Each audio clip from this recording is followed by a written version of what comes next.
नमस्कार, मैं हूं मयूरिका और आप देख रहे हैं वीएनएम टीवी। वीएनएम टीवी के बुलेटिन में सभी व्यूअर्स का स्वागत है। देश, दुनिया और शहर जिलों की खबरों के साथ आइए आपको ले चलते हैं खबरों की दुनिया में। नजर सबसे पहले वीएनएम हेडलाइंस पर।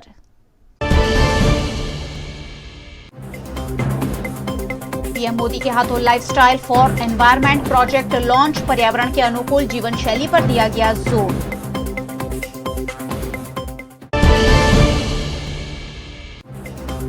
अहमदाबाद में भाजपा और एआईएमआईएम के नेता की बैठक, चर्चा में दोनों पार्टियों के बीच कुछ पक रहा होने की अटकलें।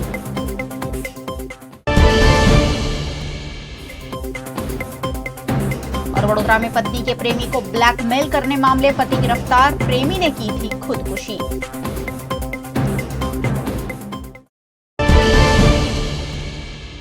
देश के प्रधानमंत्री नरेंद्र मोदी ने अपने गुजरात दौरे के दूसरे दिन केवड़िया में मिशन लाइफ का लॉन्च करते हुए प्रकृति को तवज्जो देने पर जोर दिया। भारत देश के प्रधानमंत्री नरेंद्र मोदी 2 दिवसीय दौरे पर गुजरात में है। विधानसभा चुनाव के मद्देनजर अहम माने जा रहे इस दौरे के दूसरे दिन पीएम मोदी ने गुजरात के केवड़िया में मिशन लाइफ का शुभारंभ किया। प्रधानमंत्री मोदी ने केवड़िया में मिशन प्रमुखों के 10वें सम्मेलन में हिस्सा लिया। संयुक्त राष्ट्र महासचिव एंटोनियो गुटेरेस मिशन लाइफ पुस्तिका, लोगो और टैगलाइन के शुभारंभ पर पीएम मोदी के साथ शामिल हुए। इस दौरान 120 देशों के राजदूत भी कार्यक्रम में शामिल हुए। इसके साथ साथ प्रधानमंत्री मोदी ने तापी के व्यारा में 1917 करोड़ रुपए से अधिक की कई विकास योजनाओं की आधारशिला भी रखी।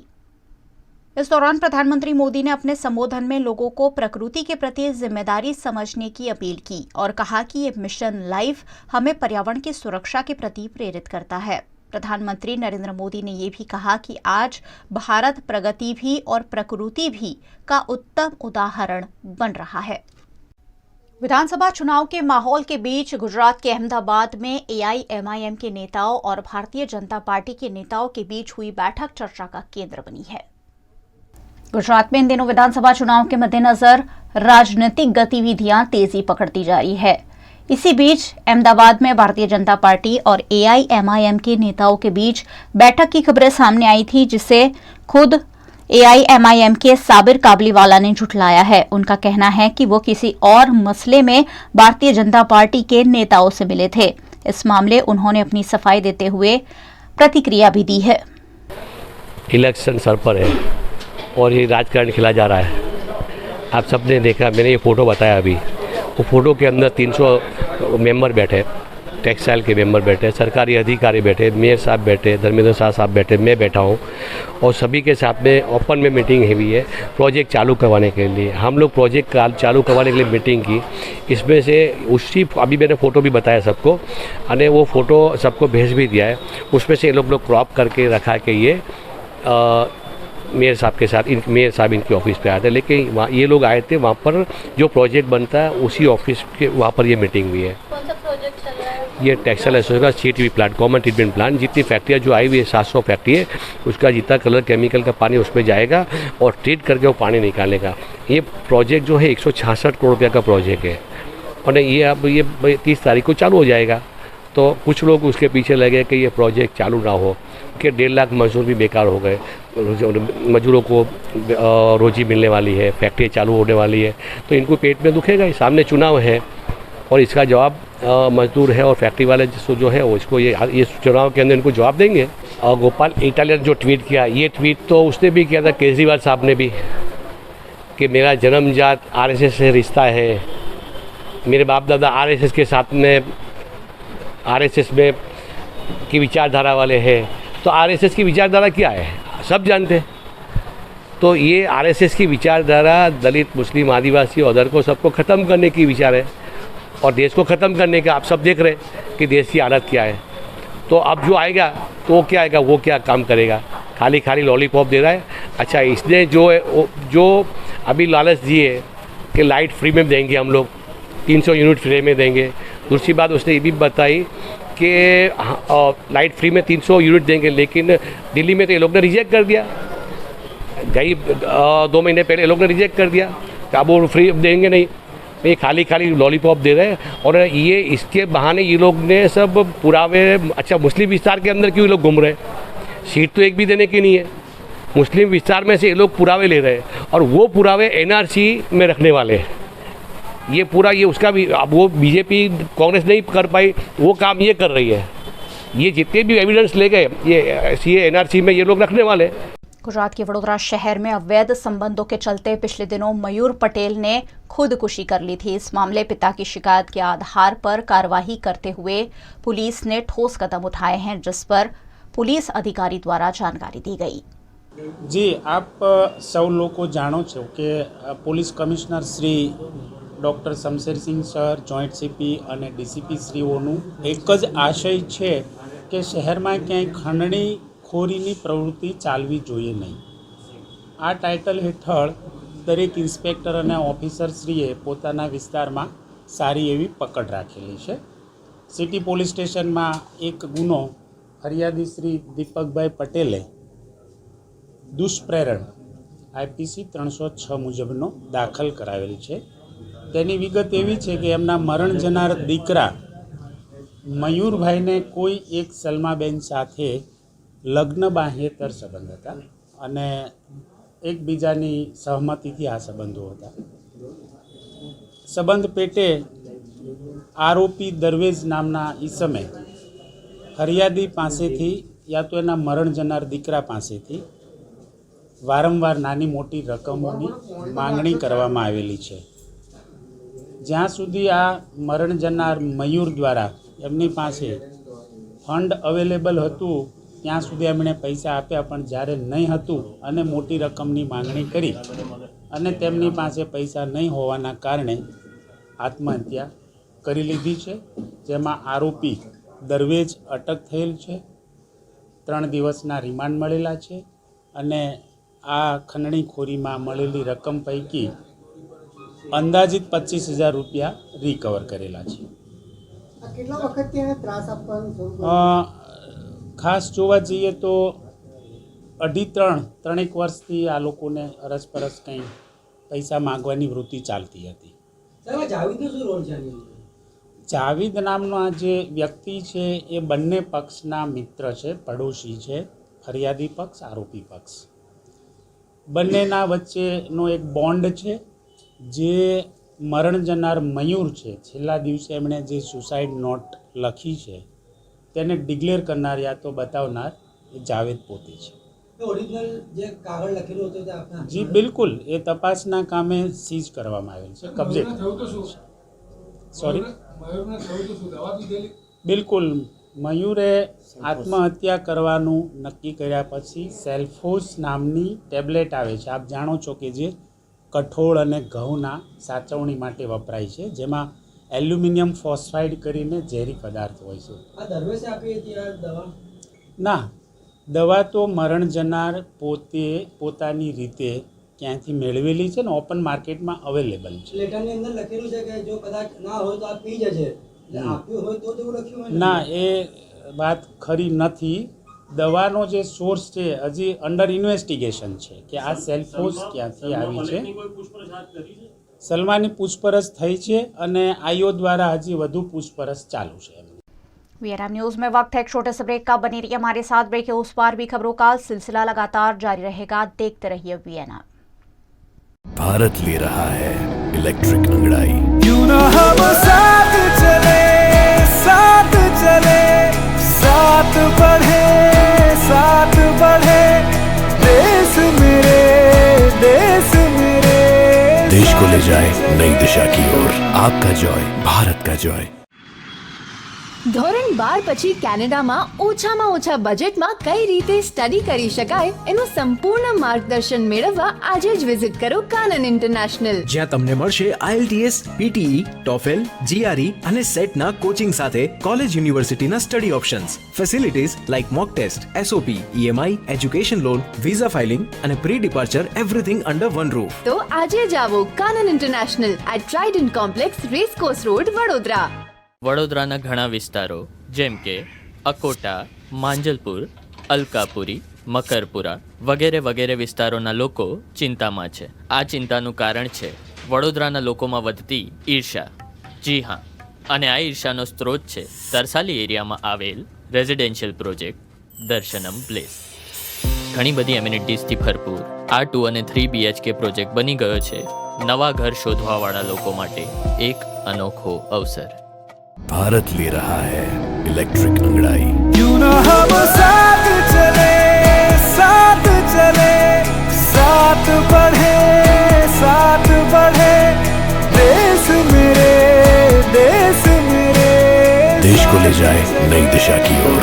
आपका जॉय, भारत का जॉय. गुजरात के वडोदरा शहर में नटूभाई सर्कल निकट स्थित पशाभाई पार्क के बाहर जरूरतमंदों के लिए कपड़ा और जरूरी सामान एकत्रित करने के लिए खास जगह बनाई गई थी, लेकिन अब संस्था के नदारद होने से यहां के निवासियों को दिक्कत आ रही है.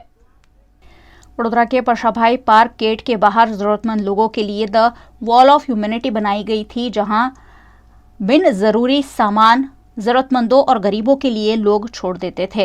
लेकिन इन दिनों दिवाली का माहौल है और घर की सफाई के बाद जो भी कचरा बचा है वो लाकर यहाँ लोगों ने जमा कर दिया है, जिससे स्थानीय निवासियों को परेशानी हो रही है. द वॉल ऑफ ह्यूमैनिटी की पहल करने वाले संस्था के लोग भी यहाँ दिखाई नहीं पड़ते हैं. ऐसे में इस तरह के न्यूसेंस पर स्थानीय निवासियों को परेशानी हो रही है.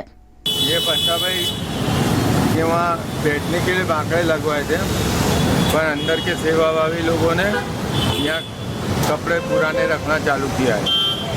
पर अभी क्या हो गया है, सुबह कचरा बीनने वाली आती है, वो यहाँ से बीन के ले जाती है, शुक्रवारी में बेच देती है. और ये न्यूसेंस बढ़ गया है.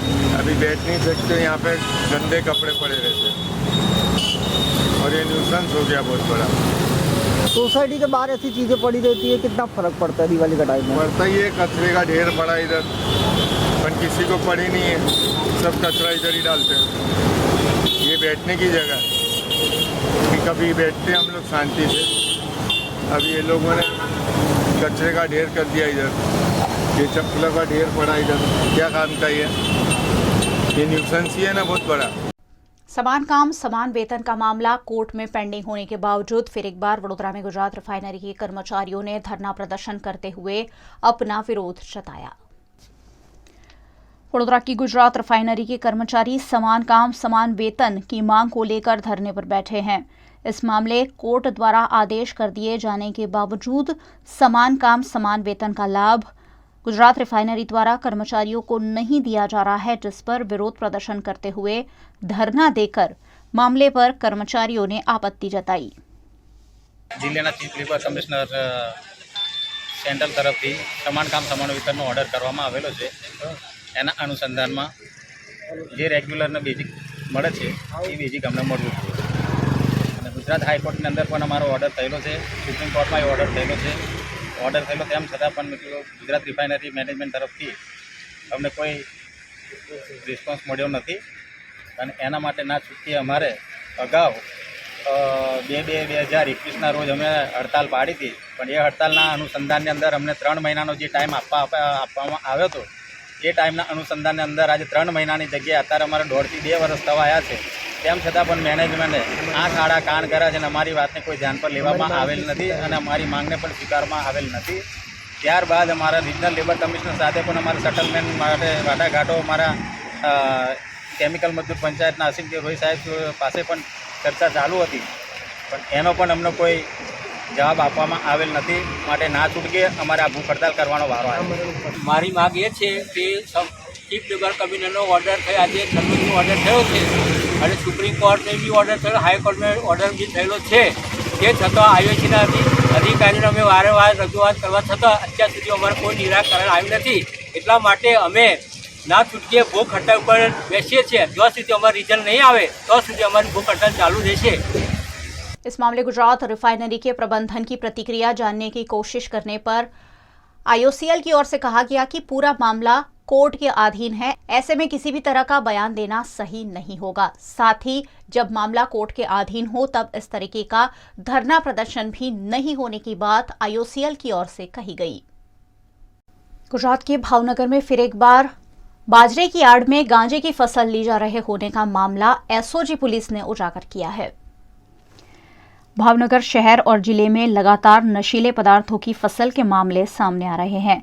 जिले में एनडीपीएस एक्ट के तहत एक बार फिर गांजे की फसल लिए जाते होने की खबर सामने आई है। भावनगर स्पेशल ऑपरेशन ग्रुप द्वारा घोघा पुलिस स्टेशन अंतर्गत आने वाले खड़सलिया गांव के खेत में छापा मारते हुए गांजे के 145 हरे पौधे बरामद किए हैं, जिनका वजन 149 किलो और कुल कीमत 7.5 लाख रुपए है। गांजे की फसल के साथ खेत मालिक को गिरफ्तार कर एनडीपीएस एक्ट के तहत मामला दर्ज कर कानूनी कार्रवाई की गई है। Bhavnagar range IGP Shri Ashok Kumar sir तथा भावनगर एसपी श्री रविंद्र पटेल साहेबना सीधा मार्गदर्शन हेઠળ જે એનડીપીએસની જે ઝુંબેશ ચાલે છે એમાં એસઓજી પીઆઈ શ્રી ભરવાડ તથા પીએસઆઈ શ્રી જાડેજાની ટીમ દ્વારા એક બાતમી મળેલ જે અનુસંધાને ભોળાવદરની સીમ ખાતે રેડ કરતા 145 ગાંજાના છોડ મળી આવેલા છે અને આશરે 150 કિલોગ્રામ એની વજન છે અને 7.5 લાખનો મુદ્દામાલ પંચોરૂબરૂ કબજે કરેલ છે અને તેમાંના મુખ્ય આરોપી જે છે ભોળાભાઈ ડાયાભાઈ ડાભીની ધરપકડ કરવામાં આવી છે। તપાસ ચાલુ છે અને આ જે છે વાવેતર તેના સસરા જે છે એની સાથે રહી અને આ વાવેતર કરતા હતા। તપાસ ચાલુ એ બીજ પહેલાં રોપવામાં આવેલા અને આશરે 4 મહિનાના છોડ છે અને 4 મહિના પછી આ બાબતની બાતમી મળેલી। गुजरात के वडोदरा शहर में एक और ब्रेन डेड महिला के अंगों का दान कर अंगदान को सामाजिक पहल के रूप में स्वीकार करने का संदेश दिया गया है। वडोदरा के तरसाली की 49 वर्षीय हंसा पंचाल को अचानक पेट में दर्द हो गया और उल्टियां होने लगी। उन्हें फौरन कलाली के रामकृष्ण परमहंस अस्पताल में भर्ती कराया गया, जहां हेमरेज की वजह से उन्हें ब्रेन डेड घोषित कर दिया गया। ब्रेन डेड हंसा पंचाल के परिजनों का काउंसलिंग डॉक्टर रूपीन और रेलवे अस्पताल के स्टाफ द्वारा किया गया और परिजनों को ऑर्गन डोनेशन के लिए समझाया गया। ऑर्गन डोनेशन के लिए सहमत होने के बाद अहमदाबाद की स्टर्लिंग अस्पताल के सहयोग से 49 वर्षीय हंसा पंचाल के अंगों का दान कर कई जिंदगियों को रोशन किया गया। जी, ये रामकृष्ण परमहंस हॉस्पिटल में के लिए ये पहला इवेंट है जिसमें किसी पेशेंट ब्रेन डेड पेशेंट को हम लोगों ने कन्विंस करके काउंसलिंग करके ऑर्गन डोनेशन के लिए तैयार किया गया है। बिल्कुल ये पहला इवेंट जो हुआ है इस हॉस्पिटल के लिए, तो डेफिनेटली लगता है कि इसके बारे में लोगों को और भी बताया जाए। हम लोग हॉस्पिटल में ये ऑर्गन डोनेशन का प्रोसीजर क्या है, इसमें क्या प्रोसीजर है, वो लोगों को हम अवेयर करेंगे। जहाँ जहाँ भी ये अस्पताल का आउटरीच है, जहाँ जहाँ भी ये हॉस्पिटल और दूसरे सेंटरों पर काम करते हैं, वहाँ पर हम लोगों को ऑर्गन डोनेशन करना चाहिए, उसके लिए हम अवेयरनेस एक करेंगे। हमारी टीम ये प्रोसीजर क्या है, पूरी हॉस्पिटल की टीम को भी हम लोग अवेयर करेंगे और उन्हीं के थ्रू लोगों और ज़्यादा से लोगों तक हम पहुँचे वो हम देखेंगे। सो बेसिकली 2 किडनीज, 1 लीवर और आइज़, 2 आइज़, इतने ऑर्गन्स डोनेट किए गए हैं। सारे ऑर्गन्स अभी के लिए अहमदाबाद जाएंगे। Ahmedabad institute of kidney disease है, वहाँ पे किडनीज जाएगी, और लीवर है वो अहमदाबाद स्टर्लिंग हॉस्पिटल में जाएगा। और अपनी डोनर रजिस्ट्री जो है उसके अकॉर्डिंग जो भी डोनर एलिजिबल है वेट लिस्ट में उनको दिया जाएगा। लोगों को यही संदेश देंगे कि ये सबसे नोबल और सबसे अच्छी एक्टिविटी है। अगर कोई पेशेंट ब्रेन डेड हो जाता है, हमें लगता है कि अभी हम आगे कुछ नहीं कर सकते, बट ऐसी कंडीशन में अगर आप ऑर्गन डोनेट करते हो तो आप एक दूसरी लाइफ दे सकते हो पेशेंट को। जो पेशेंट्स कितने सारे किडनी फेलियर के, लीवर फेलियर के, ये सब पेशेंट्स को अगर ऑर्गन मिल जाए तो उनको एक नई ज़िंदगी मिलती है। जो अगर ऑर्गन नहीं मिलेगा तो वो मर जाएंगे। तो ये बहुत अच्छा एक इवेंट हुआ है अपने वहाँ। पेशेंट्स इतने जागरूक हुए, इतने पॉजिटिवली उन्होंने डिसीजन लिया है कि हम ऑर्गन ट्रांसप्लांट करेंगे और एक नई ज़िंदगी देंगे। गुजरात के वडोदरा शहर में महानगर पालिका की सामान्य सभा में कॉरपोरेशन के रिजर्व प्लॉट पर अतिक्रमण मामले शासक पक्ष और विपक्ष के बीच तनातनी देखने मिली।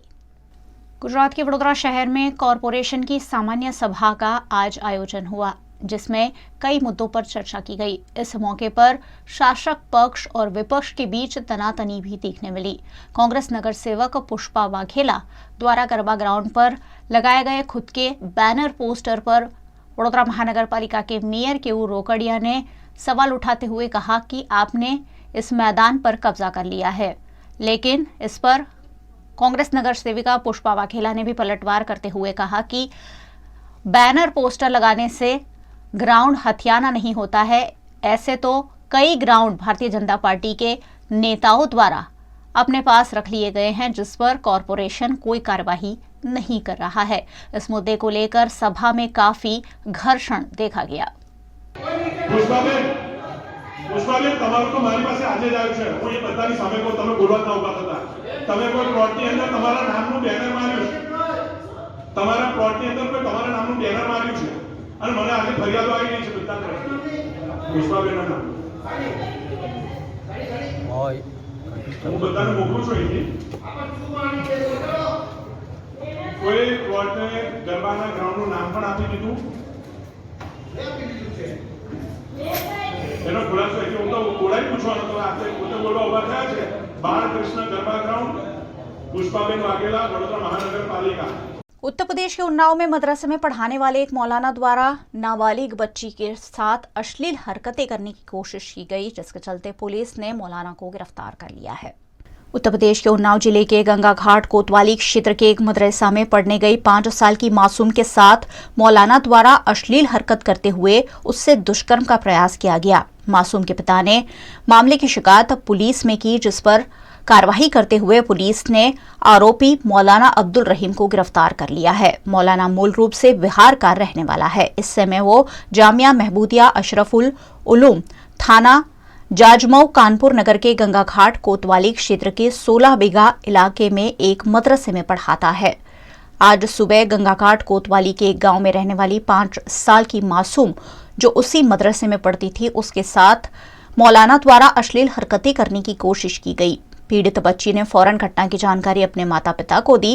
ऐसे में माता पिता ने पुलिस में शिकायत दर्ज कराते हुए मौलाना को जेल की सलाखों के पीछे करवा दिया है।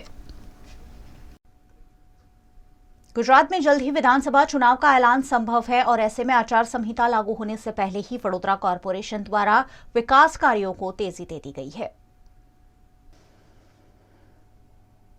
गुजरात में जल्द ही विधानसभा के चुनाव होने वाले हैं और ऐसे में राज्य सरकार द्वारा विकास कार्यों को तेजी दे दी गई है। गुजरात के वडोदरा शहर में भी लगातार विकास कार्यों का आगाज हो रहा है। इसी के तहत वडोदरा महानगर पालिका के जल आपूर्ति विभाग द्वारा 9.90 करोड़ की लागत से जेल रोड पर टंकी बनाने के काम का भूमि पूजन किया गया। साथ ही रोड प्रोजेक्ट विभाग द्वारा 9.71 करोड़ के खर्च से खिसकोली सर्कल से वडसर ब्रिज तक की सड़क पर कारपेटिंग करने के काम का शुभारंभ किया गया है। सॉलिड वेस्ट मैनेजमेंट द्वारा 8 करोड़ की लागत से पीपीपी सहयोग से प्लास्टिक वेस्ट कलेक्शन, ट्रांसपोर्टेशन और रिसाइकलिंग फैसिलिटी कार्यरत किए जाने की कार्यवाही का शुभारंभ किया गया। इस मौके पर वडोदरा महानगर पालिका के मेयर केयू रोकड़िया, विधायक सीमा मोहिले, वडोदरा भाजपा अध्यक्ष डॉक्टर विजय शाह, स्थायी समिति अध्यक्ष doctor Hitendra Patel, deputy mayor Nanda Joshi, स्थानीय नगर सेवकों और भारतीय जनता पार्टी के नेताओं और कार्यकर्ताओं की बड़ी संख्या में उपस्थिति रही।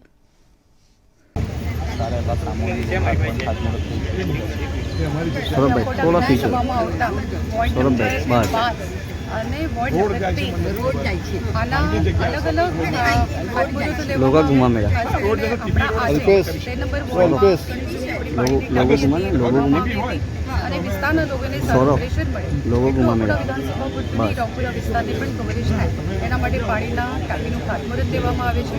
ખાસ કરીને બીજું આપણે જે સુએજ ટ્રીટમેન્ટ પ્લાન્ટ કહેવાય એવું જમોડા ખાતે છે એ વર્ષોથી ચાલતો તે ડમ્પિંગ સ્ટેશન છે, પણ લોકોના રસ્તા ઉપર જ્યારે પ્લાસ્ટિકનું પણ કચરાનું સેગ્રિગેશન થઈ ગયું ત્યાં આગળ પ્લાસ્ટિકમાંથી સાડા દાણા તૈયાર થઈને અલગ અલગ આમાં એ વપરાય એના માટેનું એ પ્લાન્ટનું લોકાર્પણ આજે કરવામાં આવ્યું અને ખિસકોલી સર્કલ વાળું જે રોડ પરનું એ પણ સંકલનમાં અમારી ધારાસભ્ય તરીકે સંકલન કમિશનર જોડે પણ થતી હોય છે। એ વખતે પણ વખતો વખત આ વિષયો મૂકવામાં આવ્યા હતા।